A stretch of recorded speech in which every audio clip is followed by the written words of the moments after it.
Bismillahirrahmanirrahim. Assalamualaikum warahmatullahi wabarakatuh. Alhamdulillahilladzi a'tana al-iman wa ja'alahu manaran lil-hayah. Asyhadu an la ilaha illallah wa asyhadu anna Muhammadan abduhu wa rasuluh. Allahumma shalli ala sayyidina Muhammadin wa ala alihi wa sahbihi wa man tabi'a hadiyahu min ahli iman. Wa ba'du. Saudara-saudaraku yang dimuliakan Allah Subhanahu wa taala, mari kita bersyukur pada Allah atas nikmat iman yang Allah anugerahkan pada kita. Salawat dan salam mari kita sanjungkan kepada Rasulullah Sallallahu Alaihi Wasallam yang mengajarkan kehidupan kepada kita.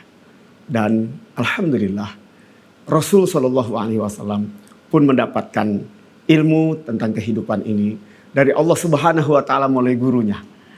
Guru yang diutus oleh Allah Subhanahu Wa Taala kepada Nabi kita Muhammad Sallallahu Alaihi Wasallam adalah malaikat Jibril. Jibril datang dalam sosok manusia yang tampan berbaju putih. Lalu kemudian duduk berhadapan dengan Rasulullah SAW. Sambil mereka kemudian sangat dekat sekali. Sampai-sampai Rasulullah menyentuh lututnya orang ini. Lalu orang ini berdialog dengan Rasulullah SAW.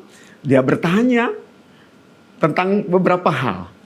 Tentang Islam, tentang iman, tentang ihsan dan tentang hari kiamat. Rasulullah Shallallahu Alaihi Wasallam menjawab, dan setiap jawaban Rasul Shallallahu Alaihi Wasallam dikatakan sodakta, kamu telah benar dalam menjawab. Subhanallah, sebuah metode pembelajaran yang sangat layak untuk ditiru oleh para guru dan juga kita sebagai para murid. Bagaimana belajar tentang kehidupan, tentang iman, tentang Islam dan tentang ihsan, dan insya Allah akan kita kaji pada beberapa menit ke depan. Saudaraku, Rasulullah SAW pada saat ditanya tentang Islam, beliau menjelaskan Islam itu bahwa kamu mengakui, berikrar bahwa tidak ada Tuhan selain Allah Subhanahu wa taala, Muhammad adalah utusan Allah, dan sebutkan 5 rukun Islam yang sama-sama kita tahu. Namun untuk lebih mengenali bagaimana hakikatnya, bagaimana Islam itu diambil dari suku kata, definisi, supaya kita lebih mengetahui bagaimana kita sebagai seorang muslim dari katanya, dari definisinya.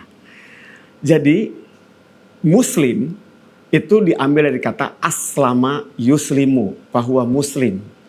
Ya. Arti dari kata aslama itu serumpun dengan kata salima, ya. Salima yaslamu artinya selamat. Tapi kalau aslama yuslimu muslim artinya menyelamatkan.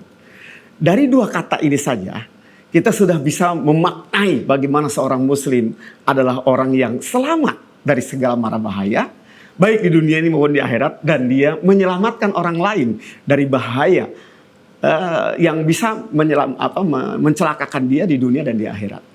Lalu kemudian ada kalimat juga yang terbentuk dari kata muslim ini yang artinya aslama itu menyerah, tunduk patuh. Walahu aslama man fis samawati wa man fil ard.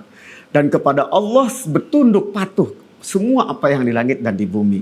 Dari kata ini muslim berarti orang yang tunduk patuh pada aturan Allah Subhanahu wa taala demi keselamatan kehidupannya. Lalu kemudian ada lagi kalimat istaslama, mustaslimun, artinya menyerah. Kemudian satu kata dengan kalimat asilmu, artinya damai. Biasanya kalau musuh sedang berperangan, lalu mereka menyerah, artinya ngajak damai. Islam adalah agama kedamaian. Islam adalah agama penyerahan diri. Menyerahkan diri kepada Allah Subhanahu wa taala untuk menciptakan kedamaian. Saudara rahimakumullah, kalimat salam Islam juga dipakai dengan nama Allah Subhanahu wa taala. Allahumma antas salam. Allah yang Maha pemberi keselamatan, Maha pemberi kesejahteraan. Jadi muslim adalah orang yang memberi keselamatan, orang yang memberi membagikan kesejahteraan.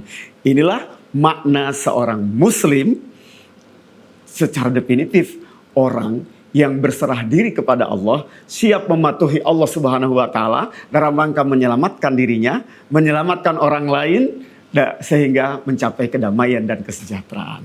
Subhanallah, indah sekali menjadi seorang muslim.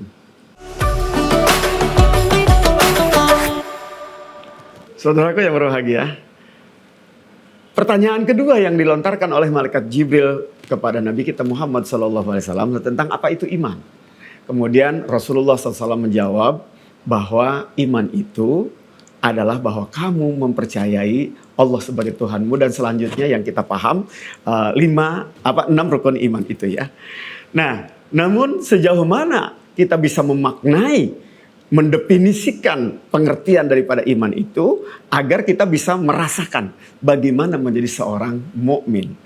Jadi iman itu diambil dari satu kata dengan amana, ya, amina ya'manu, artinya aman, ya, amana yu'minu, artinya mengamankan. Jadi seorang mukmin adalah seorang yang telah mengamankan dirinya, ya, sehingga dia berada dalam zona aman. Dari apa? Dari yang membahayakannya, dari yang mencelakainya, dari yang merugikannya. Mukmin adalah orang yang memberikan dan menciptakan rasa aman, menghadirkan rasa aman, dan tentu mengamankan dirinya dan orang lain.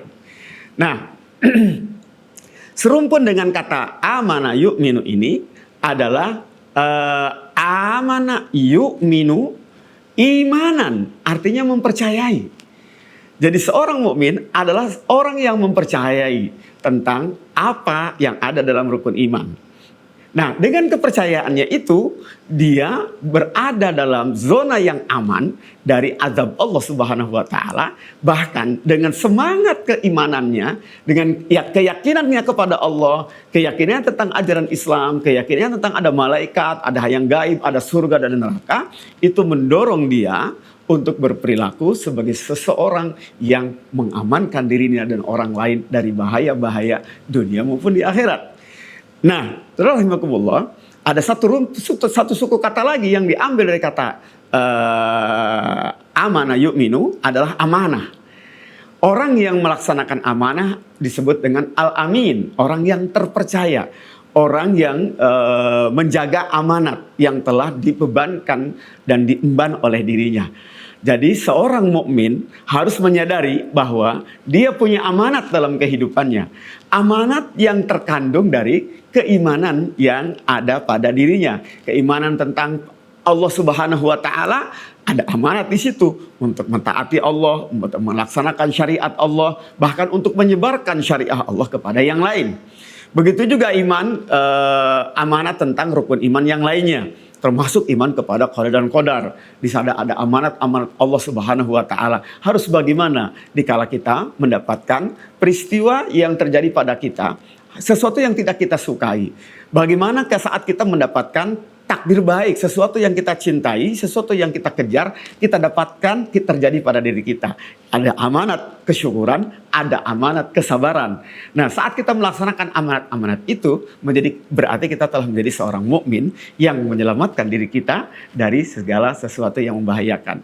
Rasulullah Shallallahu Alaihi Wasallam mengingatkan bagaimana seorang mukmin itu, kata Rasulullah, la yu'min. La yu'min, la yu'min. Belum beriman. Siapa ya Rasulullah? Man la ya'manu jaruhu bawa ikohu. Orang yang tetangganya tidak aman dari mara bahaya yang bisa ditimbulkan oleh dirinya. Nah, kalau kita kaitkan jadi seorang muslim, harus menjadi seorang mukmin. Seorang muslim menjadi seorang mukmin. Sebagaimana Rasulullah SAW mengatakan, Al-muslimu man salimal muslimuna min yadihi walisani. Muslim itu adalah dikala umat Islam yang lain selamat dari mara bahaya perbuatannya dan perkataannya. Subhanallah, seorang mukmin yang mengamankan, seorang muslim yang menyelamatkan, dua kata yang sangat indah dalam kehidupan seorang yang ideal.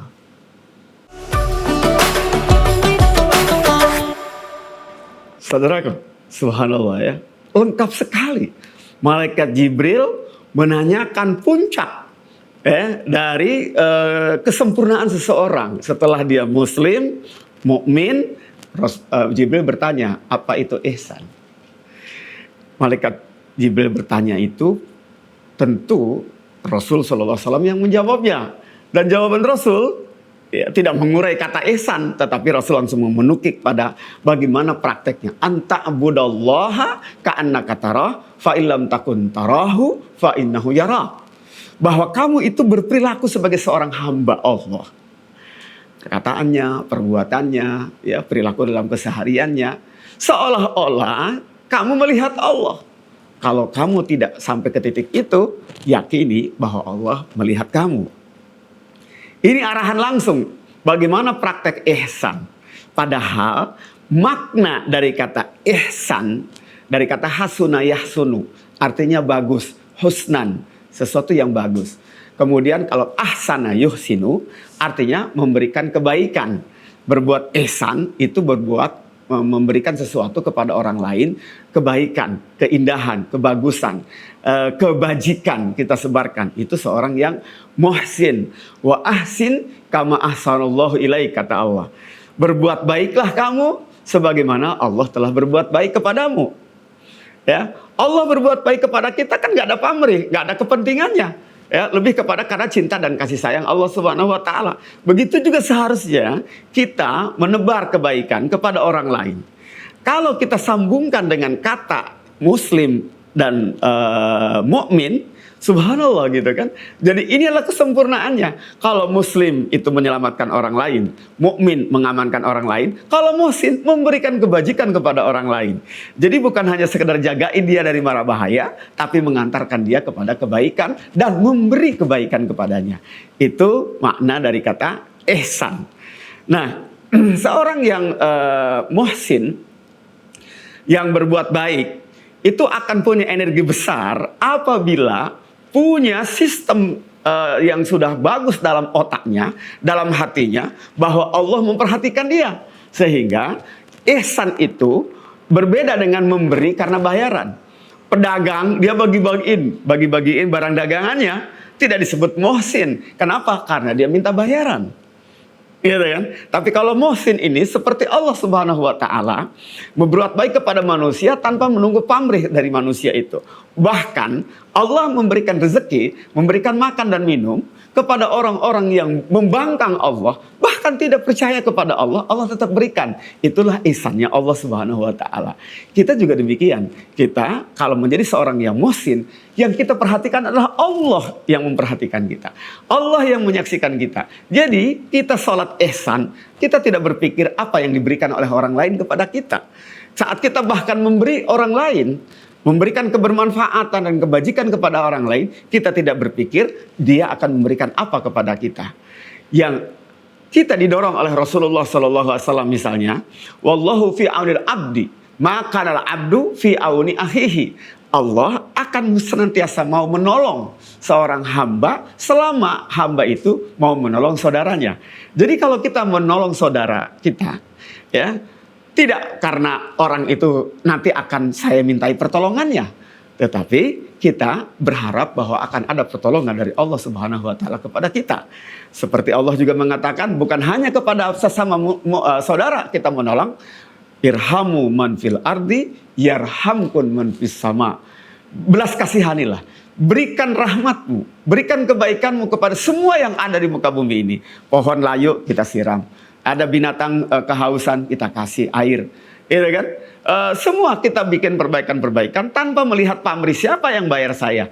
Ada sampah di pinggir jalan kita singkirkan tanpa kita lihat apa job saya, apa tugas saya, siapa yang bayar saya, kok saya bersihin jalan. Kenapa? Karena dia punya Allah. Yarhamkun man fis sama, Allah yang akan merahmati kamu yang di langit sana. Subhanallah. Ini semua teman-teman rahimakumullah adalah berangkat dari apa? Muslim, mukmin, lalu kemudian puncaknya adalah muhsin. Insan kamil yang sempurna dalam kehidupannya.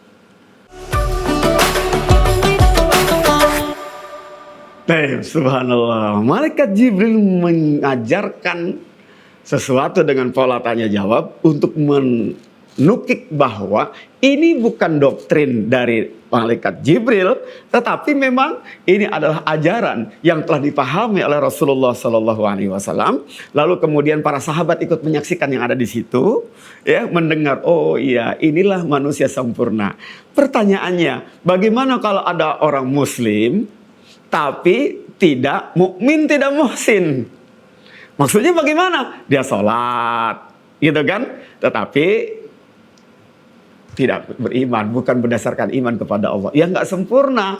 Ini orang munafik. Dia sholat pencitraan nanti sholatnya, gitu kan? Dia puasa bukan karena imanan wa ihtisaban. Jadi munafik lah orang kayak gitu. Bagaimana kalau ada orang mukmin tapi tidak muslim? Mukmin, dia percaya adanya Allah, dia percaya ada surga dan neraka, tapi tidak bersyahadat, ya kafir tetap. Ya, tidak mengucapkan la ilaha illallah, kafir. Ya, percaya ada Allah, percaya ada surga, percaya ada malaikat. Ya, tetapi dia tidak puasa, ya, tidak mau bayar zakat, diperangi oleh Abu Bakar. Ya, kafir. Jadi nggak sempurna. Bagaimana kalau ada orang yang muhsin, ya, tetapi tidak mukmin, tidak muslim? Ya, jelas kafir. Bagaimana dia banyak berbuat baik pada orang? Artinya hanya bahasa. Ada orang tidak beriman, tidak juga Islam, tapi banyak nolong, bahkan binatang juga dia tolongin. Ya, nggak sempurna, ya, rugi dia. Di dunia mungkin dia bisa baik, sukses, tapi di akhirat dia akan sengsara masuk neraka. Gitu. Bagaimana kalau ada Muslim, mukmin, tapi tidak muhsin? Nah, ini kurang sempurna. Bisa jadi dia menjadi orang yang merugi, orang yang naqisul iman. Kenapa? Karena sholatnya capek, karena tidak merasakan disaksikan oleh Allah Subhanahu Wa Taala. Puasanya juga capek, ya. Kenapa? Karena dia tidak merasakan bagaimana sedang berinteraksi dengan Allah dengan puasanya itu.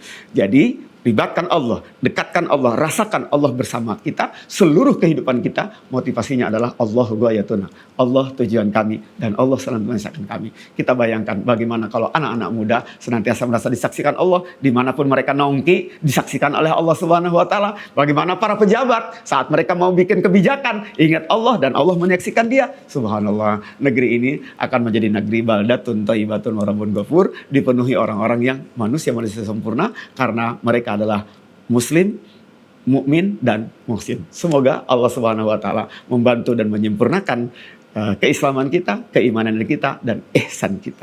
Aku qouli hadza, terima kasih. Mudah-mudahan ada manfaatnya. In uridu illa islah ma sata'tu. Assalamualaikum warahmatullahi wabarakatuh.